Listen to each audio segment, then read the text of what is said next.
Hello, everyone, and welcome to week 5 of History 311 Online.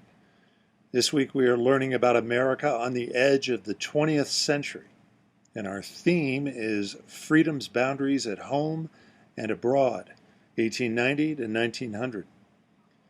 During this time of intensive industrial development, America was still sorting out the issues left behind by Reconstruction, especially the momentous and damaging issue of racial segregation and the rise of Jim Crow, as well as the ongoing effort of Indian removal and the building of a reservation system to segregate Native American people. At the same time, the U.S. confronts its first serious opportunities for international expansion. Indeed, as you study the materials for this week, consider how the issue of racial segregation at home was mirrored in America's popular attitudes toward non-white people globally, and how those views influenced the nation's foreign policy. How did America project itself as a nation onto the global stage? What would be the U.S. nation's identity as a global player, and to what extent did race play into that identity? Finally, how was that identity influenced by America's expansion across the North American frontier landscape? America's western expansion conjured up the mythic image of the cowboy as defender of American values and protector against American enemies.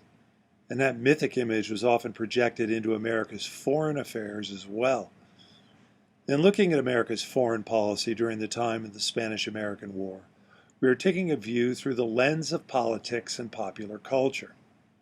In particular, we'll focus on the public and political expressions of Americans as the decision to go to war with Spain unfolds by 1898, and how those same attitudes carried over into the conflict in the Philippines that followed.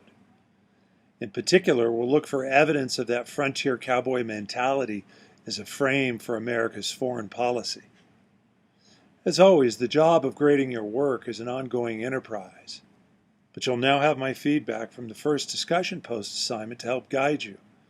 Please reference the discussion board grading rubric that I attached to your gradebook scores to help you understand the scores you receive and how each post breaks down to 4 scoring categories: evidence, context, analysis, and clarity. If you have questions or would like to discuss your grades, then by all means get in touch with me, either by email or you can request a Zoom conference as well. Check out the week 5 assignment overview posted to our Canvas homepage to get a complete listing of your assignments for this week. Be sure to have a great week, everyone.